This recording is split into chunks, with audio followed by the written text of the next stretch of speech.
Olá, tudo bem com você? Especialmente você, torcedor e torcedor do Botafogo, torcedores e torcedoras do Glorioso, né? Vamos lá.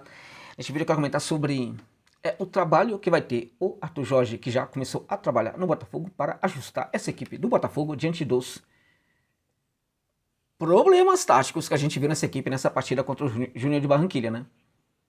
É isso. Aqui no Brasil, o mundão aqui no Brasil tá sempre se iludindo em relação ao técnico brasileiro, né? Tá sempre se iludindo. Então o interino do Botafogo era o cara que estava fazendo um trabalho espetacular, como muitos falavam. Na verdade, o trabalho não era ruim. Não era. Com uma observação aqui, né? O Fábio Matias, interino do Botafogo, entendendo o seu interinato no banco de reserva do Botafogo, estava fazendo o básico. Não estava fazendo um trabalho ruim.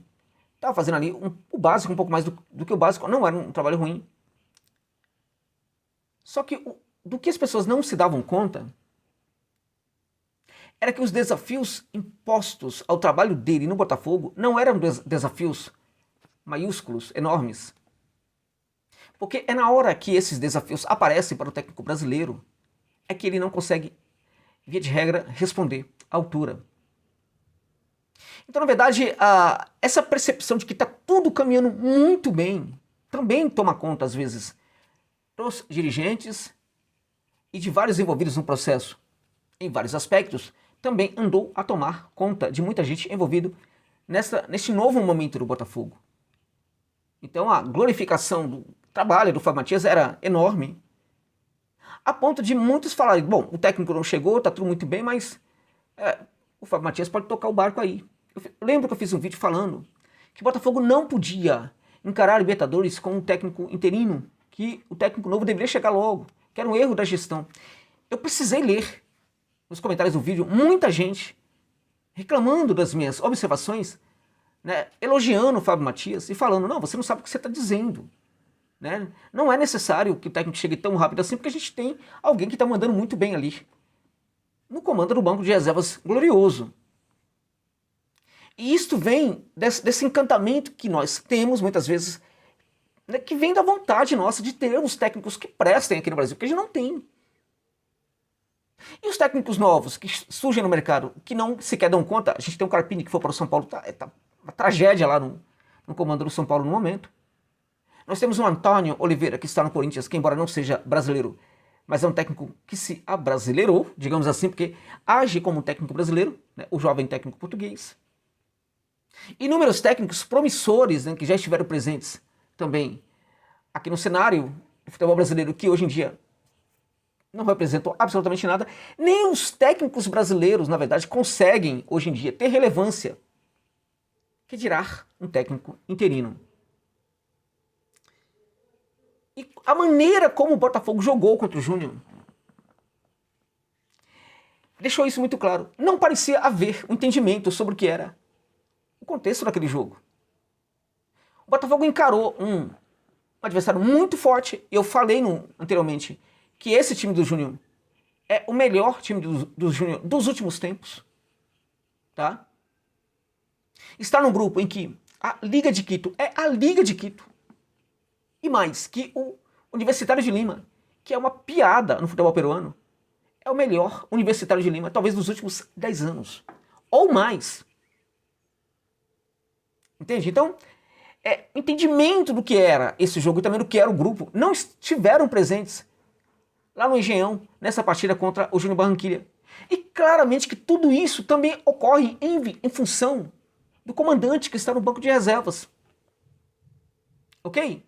Que falhou miseravelmente na leitura de jogo, fez uma boa escalação para a equipe, evidentemente, contou com a sua memória de que aquela escalação que levou a campo, né, o elenco do Botafogo havia respondido bem em outros momentos e que também o faria. Quando o problema aconteceu, se instaurou no jogo, nós não tivemos no comandante do banco de reservas do Botafogo alguém que pudesse apresentar soluções. Ok? E quando o desespero tomou conta, depois do primeiro gol do Júnior, a equipe se desorganiza completamente do ponto de vista tático. E o técnico não consegue intervir para melhorar isso daí. A equipe marca mal, a equipe progride mal para o campo de ataque, progride que nenhuma equipe maluca para o campo de ataque, com todo mundo indo ao campo de ataque, sem nenhum combate, com a percepção arraigada, aprofundada, naquele momento, por parte dos jogadores que eles estavam em campo para construir o resultado positivo. Não era nada que fosse o contrário disso. Estava em campo para construir resultado, estava em campo para atacar, para chegar na área do adversário, marcar gol. Era só essa percepção. Esqueceram que o jogo é feito de defesa e ataque. E não havia ataque ao portador da bola, por exemplo, no meio de campo. Não havia pressão ao time do Júnior no meio de campo. E isso facilitava o contragolpe, de tal sorte que, ao final do primeiro tempo, a equipe de Barranquilla já vencia a partida por 3-0. E o Botafogo continuava dormindo. O jogo acabou com 3-0. Segundo tempo, foi um tempo para o Botafogo se poupar. O Botafogo, em alguns momentos do primeiro tempo, teve menos posse de bola do que o adversário. Menos posse de bola. À medida que o Júnior vai fazendo seus gols, para de se preocupar com isso, evidentemente. E aí o Botafogo vai aumentando o seu percentual de posse de bola. Percentual de posse de bola que não adiantou absolutamente nada. Por quê? Porque, de novo, tivemos aquele contexto em que, quando um time brasileiro tem um maior percentual de posse de bola do que o seu adversário, ele não sabe o que fazer com a bola. Por quê? Porque isso não é treinado. Por quê? Porque o técnico não tem essa ideia, não valoriza essa ideia da posse de bola. De tal sorte que, se ele não valoriza, ele não leva isso para os treinamentos.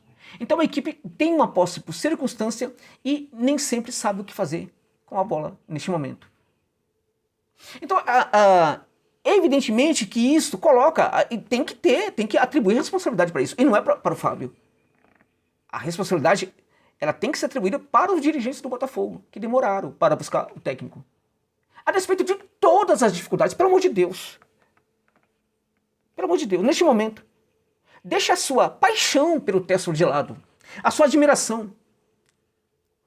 E pelo menos por um momento entenda que foi um erro a demora em buscar um técnico. Que, a despeito de todas as dificuldades, essa tarefa teria que ser levada muito mais a sério, de tal sorte que o técnico deveria ter chegado muito antes. E antes até do Botafogo começar a disputar a pré-Libertadores. Se isso não aconteceu porque os dirigentes estavam achando que estava tudo muito bem. E eles erraram em relação a isso. E é importante ter isso claro, para quê? Para que baixem um pouco a bola, inclusive os dirigentes, e consigam fazer um trabalho cada vez melhor, mais seguro, mais honesto, mais enfim, mais ainda do que está a ser feito neste momento no Botafogo. Então a questão agora qual é o problema dessa estreia? É a pressão jogada sobre o técnico. Porque talvez tenha caído a ficha para muitos agora que o Botafogo está numa situação complicada, num grupo difícil e está disputando a Libertadores de América. Meus amigos, a LDU jogou muita bola contra a Universitária de Lima fora de casa. A LDU só não venceu Laú Peruana, lá no Peru, porque o time peruano teve uma postura diferente da postura do Botafogo. E conseguiu sair de uma situação extremamente dramática na partida para reverter o resultado e ganhar por 2-1. Eu há muito tempo não via esse time do Peru jogando como jogou essa partida contra a Liga de Quito. Com menos posse de bola, sabendo jogar com muita inteligência, reconhecendo a sua grandeza e entendendo que naquele momento não era melhor do que a Liga de Quito. Como é que eu faço para jogar entendendo que o adversário é muito melhor do que o meu time? Foi o que aconteceu. Entende? Então veja, o melhor para o Botafogo não era a vitória de Laú, era a vitória da LDU. Porque numa situação extrema, o Botafogo pode sequer ir para a Sul-Americana caso a LDU vença o Botafogo em Quito, no próximo confronto. Porque a LDU é um time que dificulta muito fora de casa, a gente viu isso no Peru.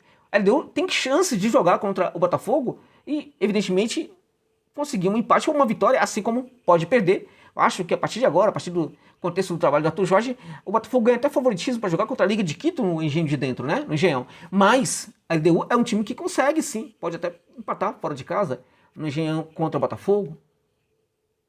A LDU, portanto, vai ter também um resultado positivo, muito provavelmente contra o time de Laú Peruana lá na altitude de Quito, né? Vai brigar contra o Júnior, enfim. Na minha opinião, foi complicado, porque mostrou que o mais frágil do grupo também está na disputa. Ok? Também está na disputa, porque se Laú perde, Laú jogaria contra o Botafogo nos próximos jogos que vai ter contra o Botafogo, não levando tanto o jogo a sério como vai levar a partir de agora. Então, esse time nasceu para o grupo como um time que tem condição de conseguir alguma coisa no grupo. Isso aconteceu por causa dessa vitória que, volto a repetir, não foi uma vitória qualquer. Foi uma vitória do futebol peruano, que há muitos anos o futebol peruano não tinha uma vitória como teve contra a LDU, pela dificuldade colocada em campo pela Liga de Quito. A maneira como a equipe de Laú Peruana saiu da dificuldade para conseguir reverter dificuldade em triunfo. Então, evidentemente que tudo isso coloca pressão para o Botafogo também. Ou seja, os 3 times do grupo vão jogar de forma muito dura contra o Botafogo. A LDU sabe que precisa vencer o Botafogo no próximo jogo. O Júnior tem favoritismo contra o Botafogo lá em Barranquilha. E o time de Laú Peruano, o time peruano, sabe que, poxa, nós vencemos um time que, com todo respeito ao Botafogo, não dá para falarmos da grandeza dos dois. Para mim, o Botafogo é evidentemente superior à Liga de Quito, mas no contexto do futebol da Conmebol, né? Infelizmente para o Botafogo, a percepção que se tem lá nos Andes, né, nos países andinos, é que a LDU é um time maior, mais importante para as competições da Conmebol do que o próprio Botafogo. Então, se nós vencemos a Liga de Quito, a LDU, a gente pode também vencer o Botafogo. Então a situação ficou muito complicada, porque ela joga muita pressão agora para o Arthur Jorge. E neste momento, né, evidentemente que o técnico português vai precisar de muita atenção, muito respaldo, muito carinho por parte dos dirigentes, né, e também dos torcedores do Botafogo. Porque eu acredito que ele vai fazer um grande trabalho no Glorioso. Mas esse trabalho começa numa pressão que se tornou, que foi construída de forma desnecessária, né, e que é colocada agora como um problema enorme para o técnico português precisar resolver neste momento que ele começou seu trabalho no Botafogo. Tá bom, gente? É isso. É isso.